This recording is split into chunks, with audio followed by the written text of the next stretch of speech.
கிறிஸ்துவுக்குள் பிரியமானவர்களே, நம்முடைய பிதாவாகி தேவனாலும் கர்த்தராகிய இயேசு கிறிஸ்துவினாலும் நமக்கு கிருபையும் சமாதானமும் உண்டாவதாக. இது கர்த்தர் உண்டு பண்ணின நாள், இதில் களி கூர்ந்து மகிழ நாம் அழைக்கப்படுகிறோம். இந்த புதிய மாதத்திலும் இந்த நொடி பொழுது வரை நம்மை கைவிடாது கரம் பிடித்து நடத்துகிற ஆண்டவர் தாமே தம்முடைய வாக்கு தத்தங்களில் உண்மையுள்ள தேவனாய் நம்மோடு கூடவே இருக்கிறார். ஏசாயா 7:6 படி, நீ பயப்படாமல் அமர்ந்திருக்கப்பா. ஒரு கிராமத்தில் ஒரு மருத்துவர் இருந்தார். அவருக்கு மருத்துவ சேவை செய்வதற்காக பச்சிலைகள் தேவையாயிருந்தது. அந்த இலைகள் 2 மலைகளுக்கு நடுவே பாதாளத்தில் ஒரு கற்பாறையின் இடுக்குகளிலே இருப்பதாக அறிந்தார். அந்த இடத்திற்கு யாராலும் செல்ல முடியாது. தனது 5 வயது மகனை அழைத்து கொண்டு கயிறுகளை எடுத்துக்கொண்டு மலை உச்சிக்கு போனார். மகனுடைய இடுப்பில் அந்த கயிற்றை கட்டி பாதாளத்தில் அவனை இறக்கினார். 5 வயது மகன் போய் அந்த இலைகளை பறித்து கொண்டு மேலே வந்தான். அதை பார்த்த சிலர், உனக்கு பயமே இல்லையா என்று கேட்கிறார்கள். 5 வயது பையன் சொன்ன ஒரு வார்த்தை, கயிறு என் அப்பாவின் கைகளில் அல்லவா இருக்கிறது. எந்த சூழ்நிலையிலும் என்னுடைய அப்பா என்னை கீழே விட்டுவிட மாட்டார் என்ற நம்பிக்கை எனக்கு இருக்கிறது என்று குறிப்பிட்டாரா. அன்புக்குரியவர்களே, எங்கே நம்பிக்கை இருக்கிறதோ அங்கே பயமோ அதிர்ச்சியோ நடுக்கமோ கலக்கமோ குழப்பமோ இருக்காது. நம்பிக்கை என்றால் என்ன தெரியுமா? எபிரேயர் 11:1 விசுவாசமானது நம்பப்படுகிறவைகளின் உறுதியும் காணப்படாதவைகளின் நிச்சயமுமாய் இருக்கிறது. பழைய ஏற்பாட்டில் எபிரேயர் 11:4 ஆபேலை நீதிமானாக மாற்றியது விசுவாசம். எபிரேயர் 11:7 நோவாவை வெள்ளத்திலிருந்து காப்பாற்றியது விசுவாசம். எபிரேயர் 11:11 ஆபிரகாமுக்கு ஈசாக்கை தந்ததும் விசுவாசம். புதிய ஏற்பாட்டில் மத்தேயு 9:27 பிறவிக்குருடர் பார்வையடைய காரணமும் விசுவாசம். லூக்கா 7:36-50 பாவியான பெண் ரட்சிப்படைய காரணமும் விசுவாசம். யோவான் 11:11-44 வரை உள்ள வசனங்களில் மரித்த லாசரு உயிரோடு எழுப்பப்பட காரணமும் விசுவாசம். ஒரு கல்லூரி பேராசிரியர் 2050 உலகம் எப்படி இருக்கும் என்று மாணவர்களிடம் கேட்டார். ஒரு மாணவன் 2050 உலகில் எந்த மனிதனும் இருக்க மாட்டார் எப்படி சொல்லுகிற என்று சொல்லி பேராசிரியர் கேட்டவுடனே மாணவர் சொன்ன பதில் என்ன தெரியுமா? 3ஆம் உலக போரில் நாம் எல்லாரும் செத்து போய்விடுவோம். இதுதான் நம்பிக்கையற்ற வாழ்க்கை. இந்த நிலை நம்முள் உறைந்து போயிருக்கிறது. இது மாற வேண்டும். இந்த நிலைமை மாற ஒரே ஒரு வழிதான் இருக்கிறது. வேதம் உன் கையில் இருந்தால் சேதம் உன் வாழ்வில் இராது. ஜெபம் செய்யும் முழங்காலே ஜெயம் காணும் வாழ்நாளே. ஒரு குருவானவர் இல்ல சந்திப்பிற்கு செல்கிறார். சிறப்பான உபசரிப்பு கொடுத்து அவர் ஜெபித்து கிளம்பிய உடனே மனைவி கணவனிடத்துல, எங்க அந்த வெள்ளி ஸ்பூனை காணோம். கணவன் சொல்லுகிறார், நம்முடைய குருவானவர் அதை ஒருபோதும் எடுத்து போக மாட்டார், நன்றாக தேடிப்பார் என்றார். மனைவி வீடு முழுவதும் தேடி பார்த்துவிட்டு 1 வருடம் கழித்து அந்த இல்லத்திற்கு மீண்டும் அந்த குருவானவர் வந்து ஜெபித்து கிளம்பும் போது, எங்க வெள்ளி ஸ்பூனை நீங்க தானே எடுத்துட்டு போனீங்க என்று கேட்டவுடனே குருவானவர் சொல்லுகிறார், ஓ அதுவா, நான் தான் வெள்ளிய பத்திரமா வைக்கணும்னு உங்க பைபிளுக்குள்ள வைத்தேன், இந்தாங்கன்னு எடுத்து கொடுத்தா. ஆக 1 வருடமாக வேதாகமம் அந்த இல்லத்துல தொடப்படாமலேயே இருக்கிறது. சங்கீதம் 119:105 சொல்லுகிறது, உம் வசனம் என் கால்களுக்கு தீபமும் என் பாதைக்கு வெளிச்சமுமாய் இருக்கிறது. இந்த பரிசுத்தமான புதிய ஓய்வு நாளில் நம் உணர்வுகளில் நம்பிக்கை எதிரொலிக்கட்டும். நம் எண்ணங்களில் நம்பிக்கை நடனமாடட்டும். நம் சொற்களில் நம்பிக்கை கற்கண்டாகட்டும். நம் செயல்களில் நம்பிக்கை நங்கூரமாகட்டும். நம் வாழ்க்கையில் நம்பிக்கை நாயகன் இயேசு கிறிஸ்து வெளிப்படட்டும். வானத்துக்கும் பூமிக்கும் சகல அதிகாரம் படைத்த ஆண்டவர் தம்முடைய கிருபைகளினால் நம்மை தொடர்ந்து ஆசீர்வதிப்பாராக. அன்புக்குரியவர்களே, இந்த நாளில உபாகமம் 1:30 படி கர்த்தர் உங்களுக்காக யுத்தம் பண்ணுவார். பொது மொழிபெயர்ப்பு வேதாகமத்தில் உங்களுக்காக போர் புரிவார். சோர்ந்து போய் உற்சாகம் இழந்து காணப்படுகிறவர்களை கர்த்தர் தம் வார்த்தைகளினாலே தேற்றுகிறார். என் வாழ்வே போர்க்களமாக இருக்கிறது என்று கலங்கி போய் இந்த வார்த்தைகளை கேட்டுக்கொண்டிருக்கிறீர்களா? சங்கீதம் 68:19 நம்மேல் பாரம் சுமத்தினாலும் நம்மை ரட்சிக்கிற தேவன் அவரே. ஐயோ, உலகோர் என்னை தூற்றுகிறார்களே.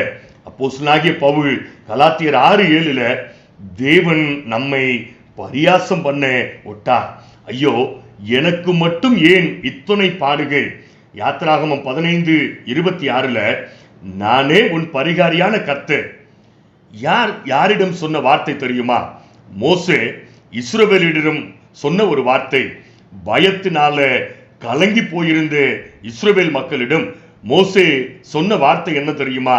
உபாகமம் 1:30 உங்களுக்கு முன் செல்லும் உங்கள் தேவனாகிய கர்த்தர் தாமே எகிப்தில் உங்களோடு இருந்து உங்கள் கண்களுக்கு முன்பாக செய்த எல்லாவற்றை போலவும் வனாந்தரத்தில் செய்து வந்தது போலவும் உங்களுக்காக யுத்தம் பண்ணுவார். பிரியமானவர்களே, கடந்த கால பயணத்தின் எதிர்மறையான காரியங்களை எண்ணி எலியாவை போல போதும் ஆண்டவரே, என் ஜீவனை எடுத்துக்கொள்ளும் என்று கூறி சூறை செடியின் கீழ் அமர்ந்துள்ளவர்களாய் நாமும் அமர்ந்திருக்கின்றோமா?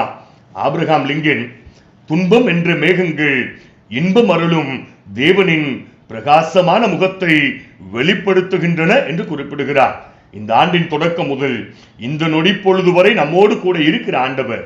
உபாகமம் 1:31 படி ஒரு மனிதன் தன் பிள்ளையை சுமந்து கொண்டு போவது போல நீங்கள் இவ்விடத்திற்கு வருகிற வரைக்கும் நடந்து வந்த வழிகள் எல்லாவற்றிலும் உங்கள் தேவனாகிய கர்த்தர் உங்களை சுமந்து கொண்டு வந்ததை கண்டீர்களே என்பதை நினைவுபடுத்த நாம் அழைக்கப்படுகிறோம். ஏசாயா தீர்க்கன் குறிப்பிடுகிறார், இனிமேலும் நான் ஏந்துவேன், சுமப்பேன், தப்புவிப்பேன் என்று வாக்கு கொடுக்கிறார். இன்றைய தியானத்திற்கு ஆதாரமாக ஆண்டவர் அருளும் திருமறை பாத்திரம் தெபோராள். யார் இந்த தெபோராள்? இவர் ஒரு பெண் தீர்க்கதரிசி. தெபோராள் என்பதற்கு தேனி என்று அர்த்தமா? லபிதோத்தின் மனைவி. லபிதோத் என்ற எபிரேய சொல்லுக்கு டார்ச் லைட் என்று பொருளா? இருளில் இருந்த இஸ்ரவேலரை வெளிச்சத்துக்கு நேராக வழி நடத்தியவர். பாலாய் கிடந்த இஸ்ரவேலரை தாயாக இருந்து கட்டி எழுப்பியவர். பேரிச்சை மரத்தின் கீழ் அமர்ந்திருந்தவர். பேரிச்சை என்றால் கனி கொடுப்பவள் என்று அர்த்தமா? பேரிச்சை இஸ்ரவேலரை கனி கொடுக்க செய்யும் என்பதற்கு அடையாளமா? பாராக்கை வரவழைக்கிறார். பாராக் என்றால் இடிமுழக்கம் என்று அர்த்தம். கர்த்தர் தெபோராள் மூலமாக இஸ்ரவேலருக்காக யுத்தம் செய்தார். கர்த்தர் அவர்களுக்காக யுத்தம் பண்ண என்ன காரணம்? 3 காரியங்களை இந்த நாளில நாம் தியானிப்போம். 1, தெபோராள் ஜெபித்தார்.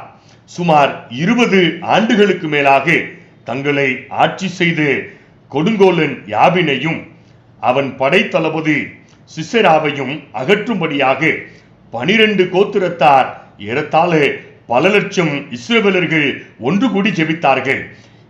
இந்த ஜெபத்தை ஒழுங்கு செய்தவர் தெபோராள். நியாயாதிபதிகள் 4:3 அவனுக்கு 900 இருப்பு ரதங்கள் இருந்தது. அவன் இஸ்ரவேலரை கொடுமையாய் ஒடுக்கினான். இஸ்ரவேல் புத்திரர் கர்த்தரை நோக்கி முறையிட்டார்கள் என்று கொடுக்கப்பட்டிருக்கிறது. கானானிய ராஜா யாபினையும் சிசெராவையும் கர்த்தர் தகர்க்கும்படியாக இவர்கள் கதறி ஜெபிக்கிறார்கள். இஸ்ரவேலரின் ஜெபத்திற்கு கிடைத்த பலன் என்ன தெரியுமா? நட்சத்திரங்கள் அவர்களுக்காக யுத்தம் பண்ணின. நியாயாதிபதிகள் 5:20 வானத்திலிருந்து யுத்தம் உண்டாயிற்று. நட்சத்திரங்களின் அயனங்களிலிருந்து சிசெராவோடு யுத்தம் பண்ணின. கீசோன் நதி எதிரிகளை அடித்து சென்றது. நியாயாதிபதிகள் 5:21 பூர்வ நதியாகிய கீசோன் நதியே அவர்களை அடித்து கொண்டு போயிற்று. என் ஆத்துமாவே நீ பலவான்களை மிதித்தாய் என்று கொடுக்கப்பட்டிருக்கிறது. எதிரிகளை கொண்டு எதிரிகளை அழித்தார். சிசேராவுக்கு ஏபேர் என்ற நண்பன் இருந்தார். ஏபேர் என்பவர் தான் 900 இருப்பு ரதங்களை சிசேராவுக்காக செய்து கொடுத்தவர். ஏபேரின் மனைவி யாகேல். யுத்தத்தில் உயிர் பிழைக்க ஓடிய சிசேராவுக்கு யாபேரின் மனைவி யாகேல் தன் கூடாரத்தில் அடைக்கலம் கொடுத்தார். நியாயாதிபதிகள் 4:21 யாகேல் ஒரு கூடார ஆணியை எடுத்து தன் கையில் சுத்தியலை பிடித்து கொண்டு மெல்ல அவன் அண்டையில் வந்து அவன் நெற்றியில் அந்த ஆணியை அடித்து போட்டார். அயாசமாய் தூங்கியவன் அப்படியே செத்து போனான் என்று சொல்லி நாம் படிக்கிறோம். இஸ்ரவேலர் ஒன்று கூடி ஜெபித்ததற்கு ஆண்டவர் அருளிய பலன் நம்முடைய வாழ்விலும் எதிர்மறையான காரியங்கள் மேகத்தை போல சூழ்ந்து கொள்ளும் பொழுது ஜெபம் செய்ய தீர்மானிப்போம், ஜெயம் காண்போம். 1 பேதுரு 4:7 எல்லாவற்றிற்கும் முடிவு சமீபமாயிற்று. ஆகையால் தெளிந்த புத்தியுள்ளவர்களாயிருந்து ஜெபம் பண்ணுகிறதற்கு ஜாக்கிரதையுள்ளவர்களாய் இருங்கள். தாவீதை போல விசுவாசத்தோடு நாம் ஜெபிக்கலாமா? சங்கீதம் 92:11 என் சத்துருக்களுக்கு நேரிடுவதை என் கண் காணும், எனக்கு விரோதமாய் எழும்பின துன்மார்க்கருக்கு நேரிடுவதை என் காதுகள் கேட்கும். அமெரிக்க ஜனாதிபதியாக இருந்த ஜார்ஜ் வாஷிங்டன் தன் ஜெபம் தனி மனித வாழ்வை மாற்றும். குடும்ப ஜெபம் குடும்ப சமாதானத்தை நிலைநிறுத்தும். கூட்டு ஜெபம் தேசத்தில் பெரிய எழுப்புதலை கட்டளையிடும் என்று குறிப்பிடுகிறார். நாமும் ஒருமனப்பட்டு ஜெபிக்கும் பொழுது கொரோனாவை மாத்திரமல்ல, நம் வாழ்வின் எல்லா விதமான சத்துருக்களையும் எதிர்கொள்ள முடியும் என்பதில் சந்தேகம் இல்லை. இரண்டாவதாக தெபோரால் வாக்கு தத்தம் பெற்றார். ஜெபித்ததினால தேசத்தை சுதந்திரித்துக் கொண்ட தெபோராலுக்கு ஆண்டவர் வாக்கு தத்தம் கொடுக்கிறார். ஜெபிப்பவர்களுக்கு மட்டுமே ஆண்டவர் வாக்கு தத்தம் கொடுக்கிறார்.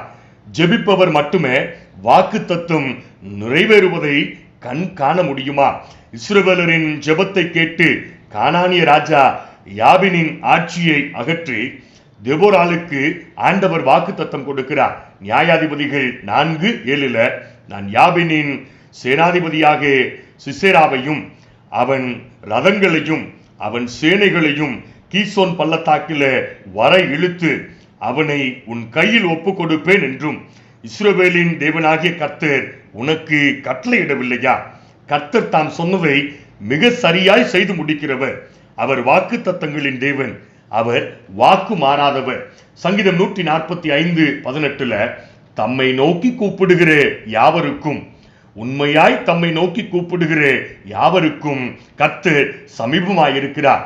கர்த்தரின் வாக்கு தத்தங்களை அனுபவித்த அப்போஸ்தலனாகிய பவுல் அப்போஸ்தலர் 19:20 இவ்வளவு பலமாய் கர்த்தருடைய வசனம் விருத்தி அடைந்து மேற்கொண்டது என்று குறிப்பிடுகிறார்.